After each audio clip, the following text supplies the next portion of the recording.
సీరియల్లో సినిమాలో నటించాలనుకుంటున్నారా? అయితే వెంటనే మా యాక్టింగ్ స్కూల్లో జాయిన్ అవ్వండి. హాయ్ హలో నమస్తే, welcome back to Suman TV. Donald Trump మరి వైట్ హౌస్కి తిరిగి రావటం, స్ట్రిక్ట్ ఇమిగ్రేషన్ ఉన్నప్పటికీ టాలెంట్స్ ఉన్న ఇండియన్ స్టూడెంట్స్కి సోర్స్ ఎలా ఉంటుంది? మరి దీనిపైన మరింత సమాచారం అందించడానికి ఈరోజు స్టూడియోలో మనతో పాటు ఉన్నారు Edu9 career guidance director Venugopal గారు. సార్తో మాట్లాడదాం. నమస్తే సార్. నమస్తే మేడం. సార్, మరి ట్రంప్ తిరిగి వైట్ హౌస్కి వచ్చేసారు. మన ఇండియన్ స్టూడెంట్స్కి ఎలా ఉంటుంది అక్కడ ఇప్పుడు? సో రకరకాలైనటువంటి పర్సెప్షన్స్ ఉన్నాయి మేడం. ఇందులో కొన్ని స్టాటిస్టిక్స్ మనం తీసుకున్నప్పుడు మన తెలుగు రాష్ట్రాల విద్యార్థులు ఎవరైతే ఉన్నారో 69% మంది ఎవరైతే విదేశాలకు వెళ్ళదలుచుకున్నటువంటి డెస్టినేషన్లో మనం తీసుకున్నప్పుడు 100 మంది విద్యార్థులు తెలుగు రాష్ట్రాల నుంచి బయటకు వెళ్ళారన్నట్టయితే 69% మంది విద్యార్థులు అమెరికానే వీళ్ళందరికీ కూడా హార్ట్ డెస్టినేషన్గా కొన్ని సంవత్సరాల నుంచి కొనసాగుతుందన్నమాట. లాస్ట్ 15 ఇయర్స్గా మనం తీసుకున్నప్పుడు రెండే విషయాలు మన తెలుగు తల్లిదండ్రుల్లో కానీ పిల్లల్లో కానీ ఉంటుంది. సిఎస్సి చదవాలి, అమెరికాకు పోవాలి, ఎంఎస్ చేయాలి, అమెరికాలో సెటిల్ అవ్వాలి. సో ఇది తప్ప మరో ఆలోచన లేదు. అలా సెటిల్ అయిన వారికి మాత్రమే పిల్లల్ని ఇస్తారు, మిగిలిన వాళ్ళకి పెళ్లి కూడా అయ్యే అవకాశం లేదనేది మన యొక్క బ్రెయిన్లో అది ఇంప్లాంట్ అయిపోయినటువంటి విషయం. జనరల్గా ఏంటంటే ఈ కారణం వల్ల అమెరికాలో తుమ్మినా దగ్గిన మనకి ఇక్కడ ఎఫెక్ట్ అనేది తెలుగు రాష్ట్రాల మీద ఉంటుంది. అలాంటిది రెండోసారి డొనాల్డ్ ట్రంప్ దిగ్విజయమైనటువంటి విజయాన్ని పొంది వైట్ హౌస్ని మళ్ళీ రేపు జనవరిలో ఆయన పదవిలోకి రాబోతున్నాడు, అధ్యక్ష పదవిలోకి. దీనివల్ల మన విద్యార్థుల మీద ఎటువంటి ఇంపాక్ట్ వస్తుందని చెప్పేసి తల్లిదండ్రులు, అదేవిధంగా అక్కడ చదువుతున్నటువంటి విద్యార్థులు, అక్కడికి ఎవరైతే పంపించదలుచుకున్నారో 2025 ఇంటేక్ అడ్మిషన్స్ కోసం ఎవరైతే ఎంఎస్ చదివి పంపించదలుచుకున్నారో వీళ్ళందరూ కూడా చాలా టెన్షన్తో లేకపోతే ఆతృతతో ఎదురు చూస్తున్నటువంటి సందర్భం అనమాట. సో దీంట్లో కొన్ని స్టాటిస్టిక్స్ కానీ మనం తీసుకున్నప్పుడు మేడం, బైడెన్ అడ్మినిస్ట్రేషన్ ఏదైతే 4 సంవత్సరాలు నడిచిందో గతంలో జరిగినటువంటి కొన్ని చిన్న లెక్కలు మీకు చెప్పవలసిందనమాట.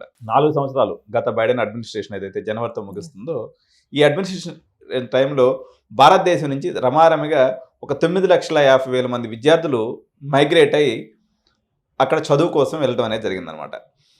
రకరకాల కారణాల వల్ల, అంటే పోస్ట్ కోవిడ్ సినారియోస్ వల్ల అనుకోండి, అదేవిధంగా ఉక్రెయిన్ రష్యా వార్ వల్ల అనుకోండి, అదేవిధంగా ఇప్పుడు ఇజ్రాయెల్ మరియు పాలస్తీనా వార్ వల్ల అనుకోండి, లేకపోతే మన ఈ యుద్ధాల వల్ల ఎంప్లాయ్మెంట్ అనేది బాగా తగ్గిపోయినటువంటి పరిస్థితి ఉంది. ఎంత తగ్గిపోయింది అంటే ఈ వెళ్ళినటువంటి 9,50,000 మంది భారతీయ విద్యార్థుల్లో కేవలం 10% మంది మాత్రమే వాళ్ళకి ఉద్యోగ అవకాశాలు అనేవి దొరకడం జరిగింది. రిమైనింగ్ అందరూ కూడా, ఎందుకంటే ఇక్కడి నుంచి ఎంఎస్కి వెళ్ళదలుచుకున్నట్లయితే మినిమం ఒక 30 లక్షల నుంచి 45 లక్షల వరకు ఖర్చు అవుతుంది అనమాట.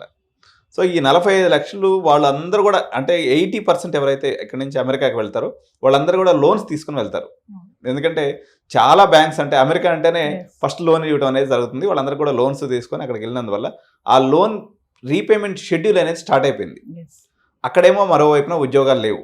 ఈ పరిస్థితుల్లో ఆడ్ జాబ్స్, అంటే పెట్రోల్ బంకుల్లోనో లేకపోతే సూపర్ మార్కెట్లోనో ఇటువంటిది ఇక్కడ పని చేసుకుంటూ కాలాన్ని వెళదీస్తూ ఉన్నారు. ఎవరికైతే ఆ టైం అయిపోయిందో మళ్ళీ రెండోసారి డిగ్రీలో జాయిన్ అవ్వడం, లేకపోతే రెండోసారి ఎంఎస్లో జాయిన్ అయ్యి ఆ రకమైనటువంటి పరిస్థితి యాజ్ ఆన్ టుడే ఉంది. ఇప్పుడు పుండి మీద కారం చల్లినట్టుగా ట్రంప్ రాకనేది ఒక రకంగా విద్యార్థులను ఇబ్బందికి గురి చేస్తుంది. ఎందుకంటే ట్రంప్ 1.0, అంటే ఏదైతే మొదటిసారి ఆయన అధికారంలోకి వచ్చాడో అప్పుడు ఈ ఇమ్మిగ్రెంట్స్ అందరిని కూడా రకరకాలైనటువంటి ఇబ్బందులు గురి చేయడం జరిగిందనమాట. సో ఆయన యొక్క క్యాంపెయిన్లో కూడా అమెరికా ఫస్ట్, ఇమ్మిగ్రెంట్స్ విషయంలో నేను చాలా స్ట్రిక్ట్గా ఉంటాను, అదేవిధంగా వలసల విధానం ఏదైతే ఉందో వాళ్ళకి మెక్సికోకి సంబంధించి వాళ్ళకి బార్డర్ ఉంటుంది మేడం, అక్కడి నుంచి వచ్చేటువంటి వాళ్ళని కానీ వీళ్ళందరినీ కూడా కట్టడి చేసి అమెరికాలో ఏదైతే గాడి తప్పినటువంటి ఆర్థిక వ్యవస్థని నేను పునరుజ్జీవం చేస్తాననేటువంటి ట్రంప్ చెప్పినటువంటి ఎలక్షన్ యొక్క వాగ్దానం అనమాట. అందువల్ల జనరల్గా ఈ యొక్క రిపబ్లికన్ పార్టీ అభ్యర్థి అయినటువంటి డొనాల్డ్ ట్రంప్ ఎవరైతే ఉన్నారో మేడం, మామూలుగా వైట్స్ మాత్రమే వీళ్ళకి ఎప్పుడు కూడా రిపబ్లికన్స్ వైపు ఉంటారు. ఇమ్మిగ్రెంట్స్, అదేవిధంగా ఎవరైతే బ్లాక్స్ ఉంటారో లేకపోతే ఆఫ్రికన్స్ ఉంటారో లేకపోతే ఇండియన్స్ ఉంటారో సహజంగా ప్రో డెమోక్రటిక్ ఉండేవాళ్ళు.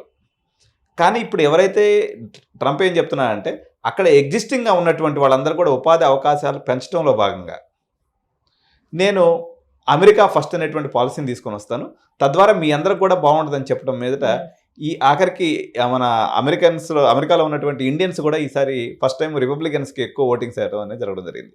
సో దీనివల్ల ఇప్పుడు వెళ్ళేటువంటి విద్యార్థులకి ఎటువంటి అవకాశాలు ఉంటాయనేది 2 ముక్కల్లో నేను చెప్తాను మేడం. ప్రపంచంలోనే మొట్టమొదటి ప్రజాస్వామ్య దేశం, అతిపెద్ద ప్రజాస్వామ్య దేశం అమెరికా. అందులో 4500 యూనివర్సిటీస్ ఉన్నాయి మేడం.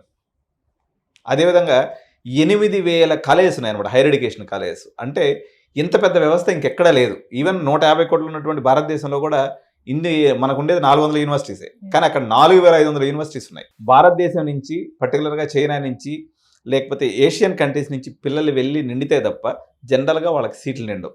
కాబట్టి ఇక్కడి నుంచి 2025లో ఎవరైతే వెళ్ళదలుచుకున్నారో వాళ్ళ వీసా విషయంలో ఎటువంటి ఇబ్బంది జరిగే అవకాశం లేదు మేడం, ఇది క్లియర్. ఓకే.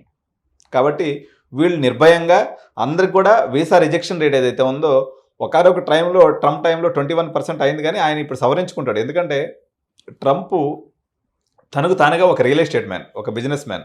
ఆయనకు అనేక రకాలైనటువంటి హోటల్స్ బిజినెస్ ఉన్నాయి, అనేక రకాలైనటువంటి ఇండస్ట్రియలిస్టులతో తనకు సత్సంబంధాలు ఉన్నాయి. అందువల్ల వ్యాపారాలని దెబ్బతీసే విధంగా, వ్యాపారం అంటే అక్కడ ఇప్పుడు మనకి ఇండియాలో ఏంటంటే విద్య అనేది వ్యాపారం కాదనేటువంటి ఒక సిస్టమ్ ఉంటుంది. కానీ అమెరికాలో ఎవరైతే యూనివర్సిటీ రన్ చేసుకుంటారో వాళ్ళు కమర్షియల్గా లాభం కోసమే రన్ చేస్తారు. సో అవి కూడా వ్యాపార సంస్థలే. కాబట్టి ఈ ఇండియన్స్ ఏదైతే మనకి సంవత్సరానికి 2.5 లక్షల మంది వెళ్తారో, లేకపోతే చైనా నుంచి ఒక 2-3 లక్షల మంది వెళ్తారో, వీళ్ళకి ఎటువంటి వీసా ప్రాబ్లమ్స్ అయితే వచ్చే అవకాశం లేదు.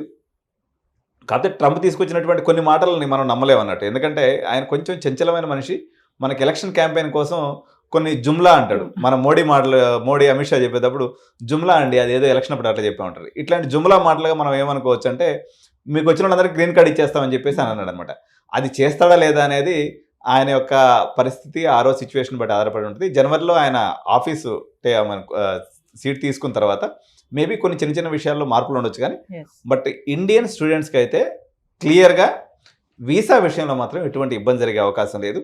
యాజ్ ఆన్ టుడే మనం తీసుకున్నప్పుడు అమెరికా ఆర్థిక మాంద్యానికి అడుగు దూరంలో ఉందన్నమాట.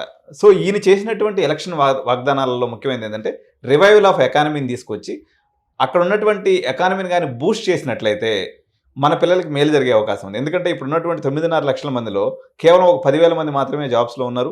మిగిలిన 8,50,000 మంది ఎవరైతే ఉద్యోగాలు లేకుండా ఉన్నారు, ఎకానమీ రికవరీ కానీ అయినట్లయితే వాళ్ళలో చాలా మందికి ఉద్యోగాలు వచ్చేటువంటి అవకాశం ఉంది.